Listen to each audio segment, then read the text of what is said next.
me extend a warm welcome to our dignitaries here from the Indian Consulate and our chief guest this morning, Mrs. Chandrika Tandon, who just arrived.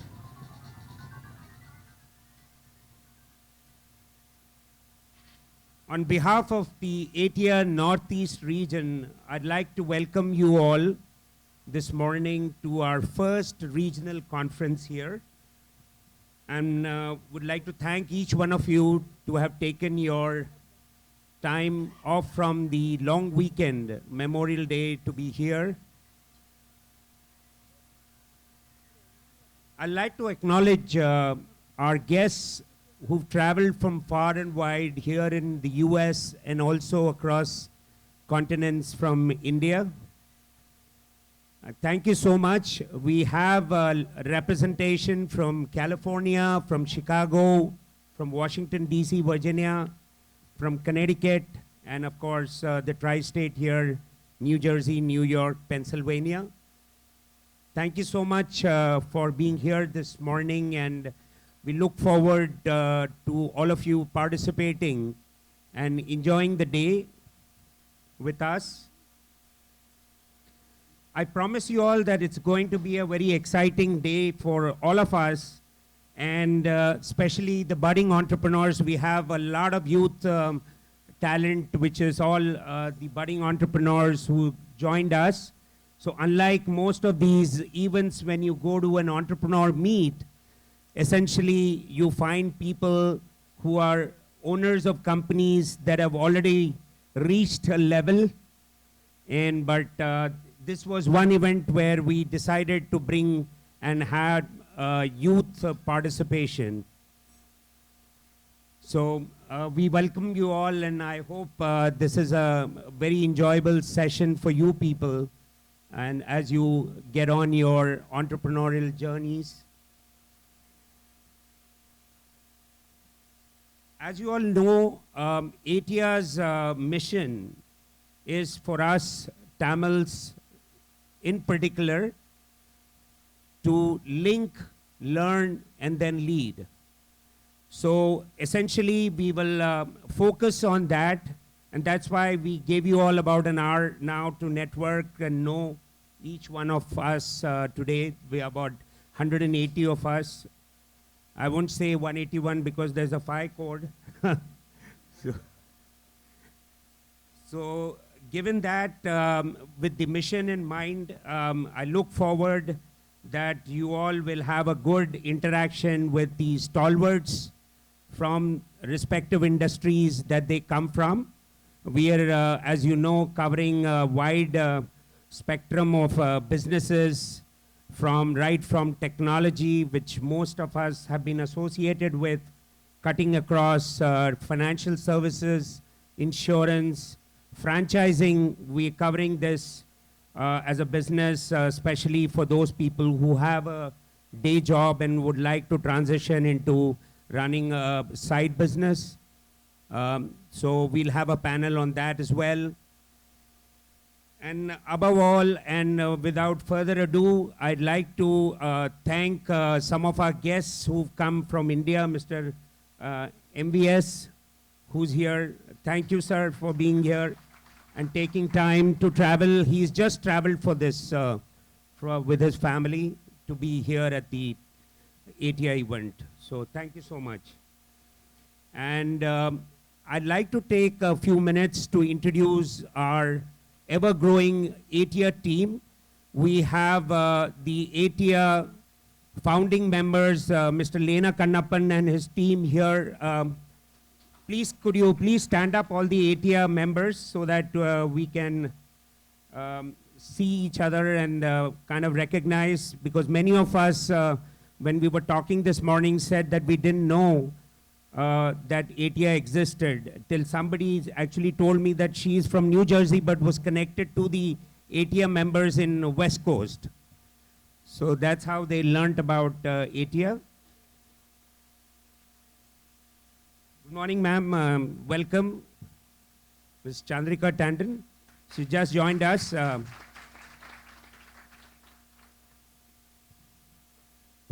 Then the ATEA East Coast, the Northeast chapter led by our Ram Nagapan. He's the founder. And then we have Venki Sadagopan. That's me, Major Krishna Chari.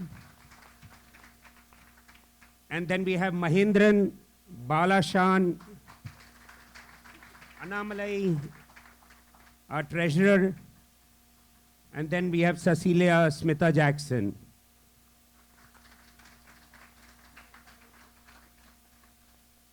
Without further ado, I would like to just go over a few housekeeping rules before we hand over the stage to the MC for the day, Venki Sadagopan. Towards our left are the exits and the ladies and the gents toilets. So just in case. And then we have coffee and tea arrangements on the two wings. So anytime you want to kind of relax, you could move towards the side, which is closer to you. Thank you very much, and I hope you all enjoy the day, and let's all link, learn, and then lead. Welcome.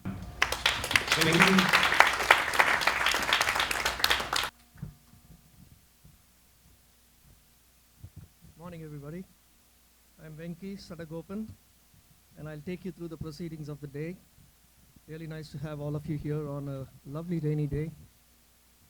So as I was driving this morning, pretty early, the wipers on, and I'm thinking I'm wearing different hats.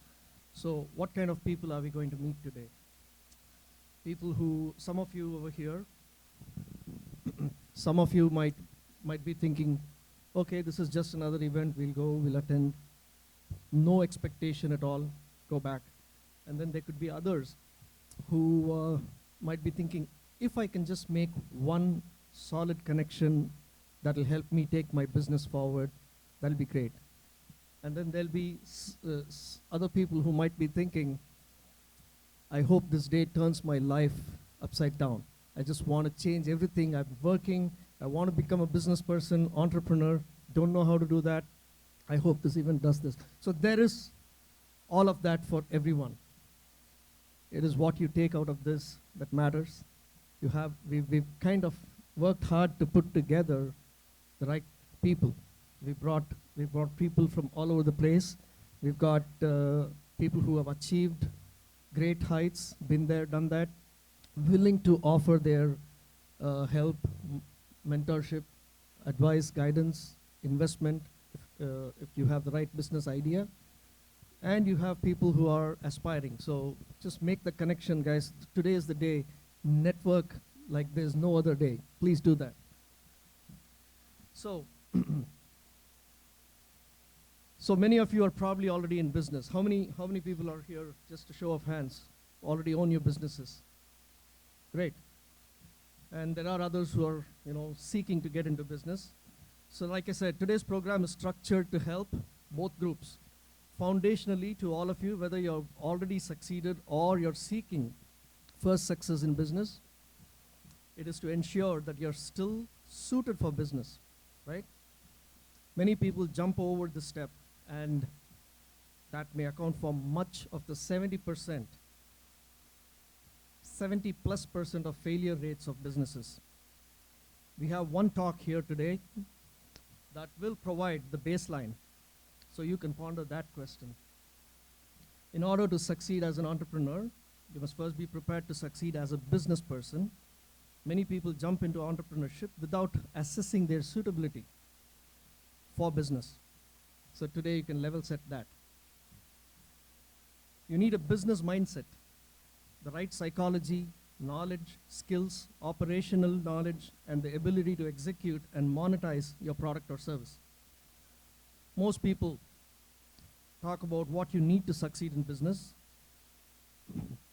but we have a speaker today who you'll hear from very shortly, and he has found the characteristics that you cannot have in order to succeed in business. So that is a talk which should make you pause and think. Secondly, many people need the right mindset or mentality to be in business. Just as you need a programmer's mentality to be a good programmer or a developer, right? You need an artist's mindset to be a good artist. So you need a business mindset to be a business person. Then as an entrepreneur, there's a roadmap of all the things you need. Do you have a good idea? Do you have a validation from prospective customers that they'll pay money for the product or service that you're offering? And then what about the team, the technology, the business plan, the elements to launch a new business? So we have presentations today that you will be seeing from various speakers, right, on many of these topics. And then when it comes to funding, we have a talk on bootstrapping, avoiding fundraising or giving up equity, right? So not all entrepreneurs start with a clean sheet of paper.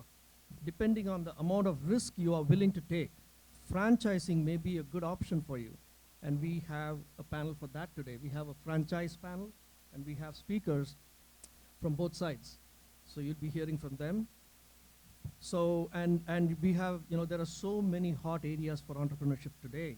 We'll discuss opportunities with the ongoing digital revolution, educational technologies, cryptocurrencies, and healthcare.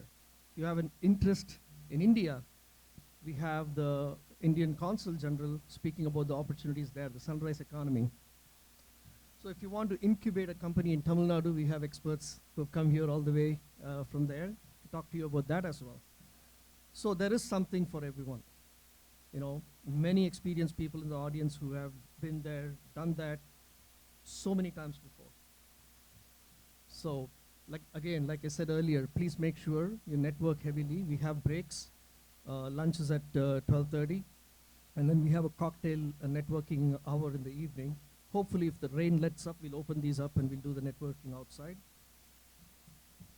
So that'll be just wine and beer networking. So please, again, do not hesitate to introduce. At the middle of the day, I will come and ask how many people you met and who do you know. So ATEA is creating this platform for your benefit. So please take full advantage of that. On that note, I'm going to start with the agenda for today.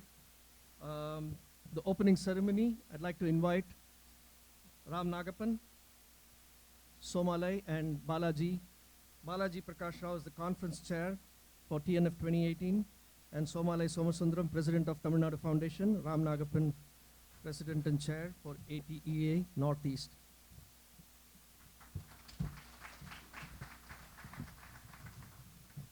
முதலில் என் தாய்மொழியான தமிழில் உங்கள் அனைவரையும் வருக வருக என்று வரவேற்று இந்த விழாவை திறக்கிறேன். நான் தமிழ்லே பேசுவேன், பட் இங்கே வந்து சில பேர் தமிழ் தான், அதனால் I'm going to mix it up, but feel free. This is volume. I'll try to speak into it. How's that? Okay. So, nice to have you all here. We put this setting up because we wanted all of you to connect and get to know each other. So, without taking too long, I just wanted to tell you that how we came here, or the whole TNF functions and everything. I'm going to introduce two people here to talk about that too. Tamil Nadu Foundation, they do a lot of charitable work in India, and we decided to partner with them and have a parallel program with them with an intention for us to meet the business-minded and like-minded people, but also to have something to give. That's the whole idea. So we decided whatever funds and anything that we raise through this, we're going to give it back to the charity. Meantime, what we gain is our network contacts and how we grow. So without further delay, I'd like to introduce Balaji Prakash Rao, who's the chair of the Tamil Nadu Convention. It's easy to identify Balaji because you just have to look at the top. But he's a great guy, a well-wisher. He always supported me, and I'd like to introduce Balaji, and then followed by Somalai, who is the TNF president as well.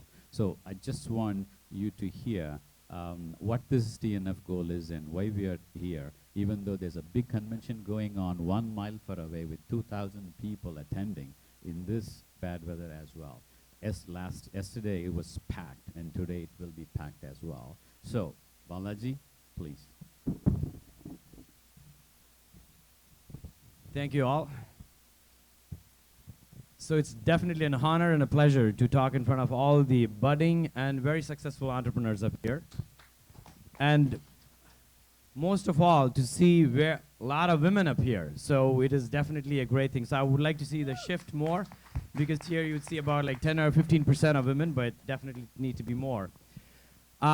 Here, as Ram said, from an entrepreneur perspective, we are talking about not only like successful business, but also talking about how exactly we give it back to the community, right?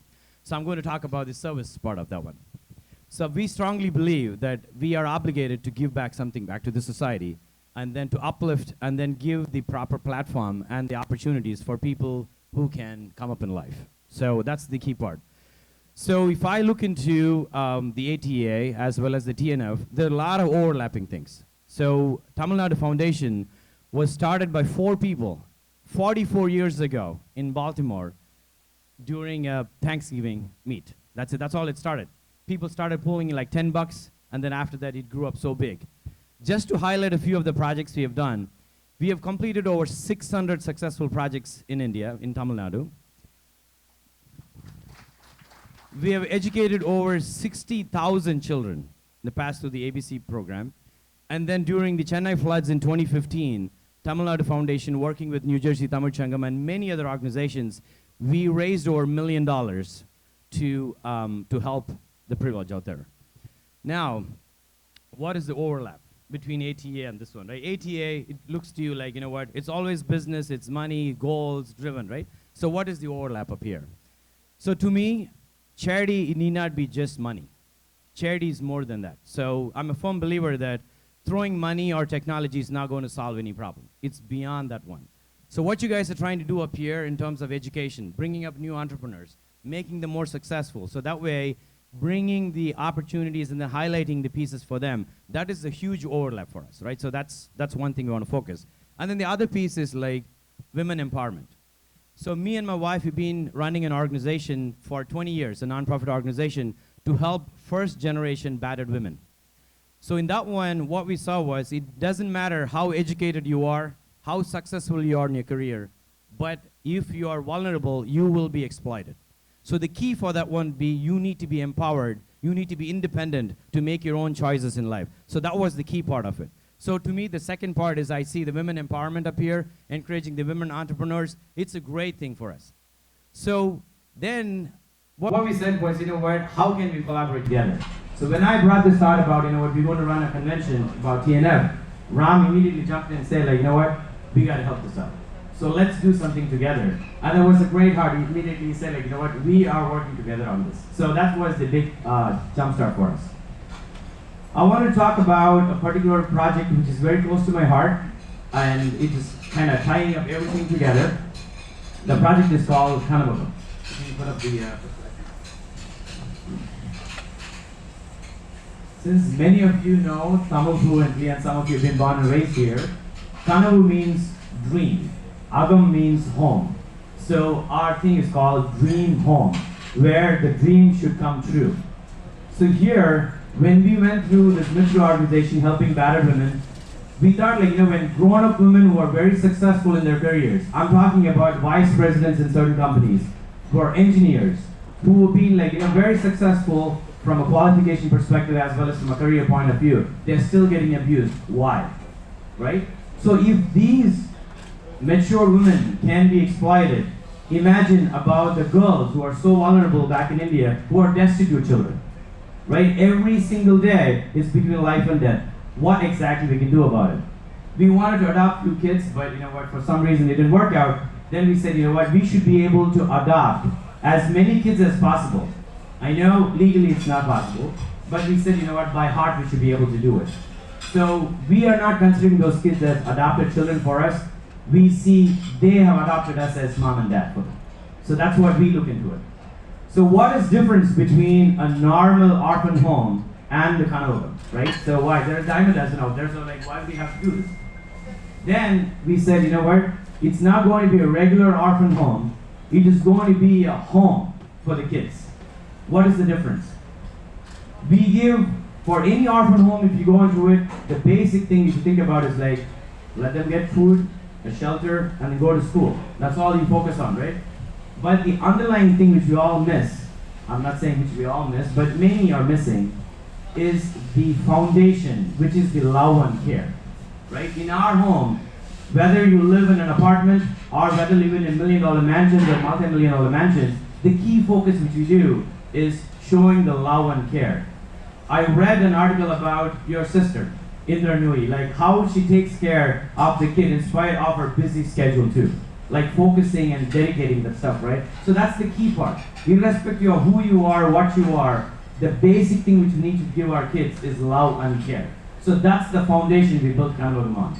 So we said for every 5 children out there, this is focused primarily on girls, destitute children, between the ages of 6 to 10, but now we have just kind of relaxed it because we couldn't say no to kids when they come around like 12 or 13 years old.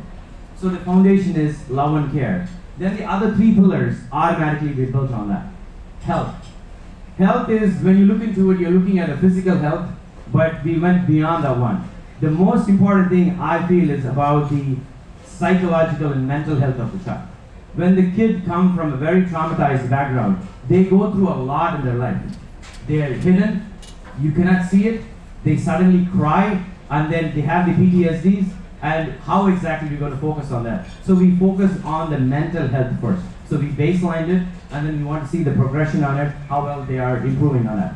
So then after that, supplement it with really nutritional food. Now you can see the difference on it. Then talking about the education where there's an overlap, which you talked about, right? Education to me, it's not just going to college, getting a degree, which is not going to mean anything after for us. Does anybody care like which college you go to? Right? What was your degree or what was your grade in there? It doesn't really matter, right? So now we are what we are. So we want to focus on that one, not just the book education. What else we can teach the kids? Every single one who have kids up here, we would have encouraged our kids not only for school education, go to dance, go to music, go to this thing, go to travel. All of the things we're doing with our kids back in Canada, right? So that's where they're going to learn, they're going to get the worldly knowledge, and then they're going to get the application skills. Whatever they learn, so that way they're going to put it in the right way to focus for the kids out there. So that's the second thing which we want to focus on. And then finally, it's the character, right? You can be a great successful person, but if your character is lost, everything is lost. So how exactly we're going to focus on character? Right from very young age, we wanted to highlight the importance of principles and integrity and ethics in your life. Very young age. It doesn't need to be in a big corporation talks about ethics and compliance and everything. Right from young age, how exactly we're going to instill that one. To set an example for our kids out there, we did not bribe anyone to start this orphan home. It took 2 years for us. We spent a hell of a lot of money. You could saw us wasted, but we stood our ground very firmly. By principle, we said we will not bribe anybody out there. So that's the example we want to set for our kids. Some of the kids out there, thank you. Some of the kids out there, they in fact say like, when we grow up, now and there, I want to be like an honest and straightforward officer. So that's the beautiful thing which you want to bring in there. Lying and basic stuff which you can bring on, but you want to bring that honesty and integrity in there. Interweave them, so bake them into it, so that way they become very not only successful individuals, but as a good human being. That's what we want to focus on. So now, within your community up here, there are a lot of social entrepreneurs, right? We have Ram and Devi, they've been doing a lot of stuff behind the scenes, nobody knows about it. Usha, we have done a Gaffy Gift of Future International, helping kids back in India. Prabhakar, he's doing a phenomenal job for the handicapped people back in India. And then just now I met Ganesh Radhakrishnan doing a phenomenal job. There's so many people are doing it, right? So that is the thing which you want to focus on. I just wanted to show you one thing. When you want to be defining success of an organization, it's pretty easy because it's quantitative metrics, right? So you want to say, here's my ROI, here's my share price, this is what exactly happened. So it's much easy. But how would you define success for an orphan home? How do you define success for your home? How do you define success for your kids? It's not about how much money they make. It's not about how big the house they live in, what kind of car they drive. But how do you define success? Here's one slide I'm going to put. That is our metric. Can you guys see the slide? I think the photographer is blocking me. So that's one of my daughters, Anandi. She, on the left side picture, was taken about 4 months ago. She did not have a father, whereas like an alcoholic, he died. And then mom was mentally retarded, so she couldn't even take enough care for the kids. So there were 3 kids out there. And then these kids were like, they live in a horrible situation. They did not have like proper clothing to wear, nothing. They didn't care about that. But the biggest piece they were missing, you know what? Love and care. Because mom couldn't give the love. The society has neglected them. The government has neglected them because stating that we cannot give funding for the mom because she's mentally retarded. She can't take the funds. What exactly you do at the time? So I'm glad the kids came to our home, right? So on the right side, Anandi after 4 months, right? It's not about our external beauty, right? I want to focus on her eyes. Look at the confidence she has built in. We call her the tomboy of our house. She's an amazing kid. Now she feels that, you know what, she can dream. And then we have given the confidence that, you know what, you can achieve the dream. Go out and chase the dream. Whatever it is, chase the dream. That's exactly what I want to do. With that one, I thank you for all your support. I'm sure you guys have all been very generous in being supportive. I hope you'll continue to support it. With this one, with this kind of support, as I said, it's not just money. You can mentor them, you can talk to them, you know, there's so many other things you can do. And with that one, I'm very confident. My girls, one day, they're going to be turned up into the Chandrikas, the Indras, the Kalpana Chawlas, Mother Teresa's, or Rosa Parks up here. I'm pretty confident, and I'm sure maybe a few years down the road, they'll be the keynote speakers up here. Thank you.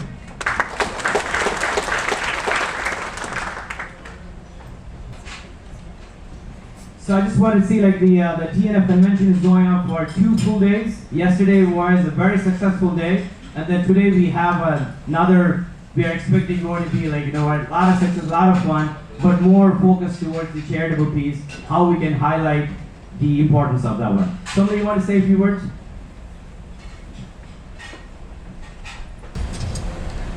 Vanakkam, good morning. I'm Somali Somasundaram, President of Tamil Nadu Foundation. More proud in saying I'm a volunteer for a long time. As President for about 3 years, comes and goes. Being a volunteer can be there for the rest of your life. I would like to thank all the friends here at ATEA for joining us enough. We are the largest and oldest charity-based organization based in the US, solely focused on Tamil Nadu. 44 years of legacy. We strictly follow the laws of the land, both here and in India. We don't give a single penny as bribe, we still get jobs done. That's a real accomplishment in India. Our chairman of the trustees was the secretary to the chief minister, Mr. Rajaratnam IAS, leading advocates, leading industrialists. They are all dedicated the retired career to TNF. They are all our trustees.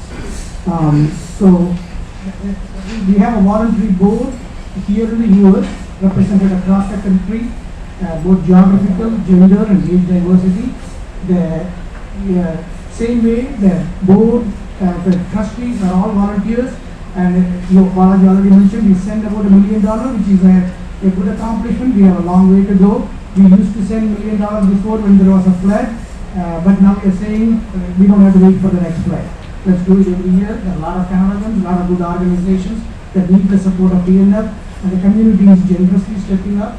We thank you all for your partnership. One thing you can be trusted, we don't have a middleman, we are not ATM. Every penny will go to the needy, and something will guarantee you 100% of your money. Honorable MGR, the former Chief Minister, with his own money donated land to TNF. We have 4-story building. The rental income is used to pay for the employees. And we have a separate corpus fund. The reason I'm saying that is how much, every time the person asks how much of the money goes to the needy. 100. We find other organizations doing that, generously donate to them also. Because we are not competing with anyone. And charity cannot be done by any single organization.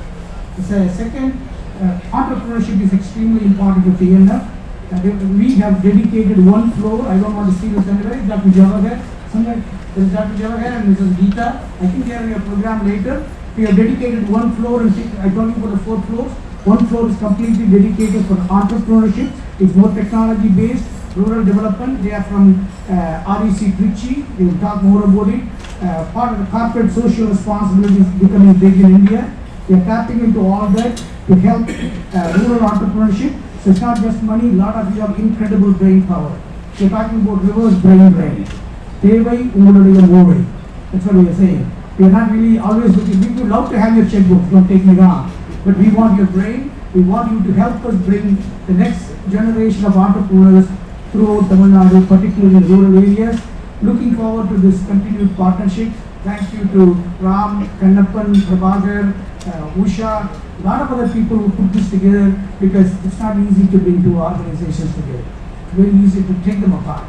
But bringing 2 organizations together, on behalf of TNF, we cherish the partnership. Thank you all for your time.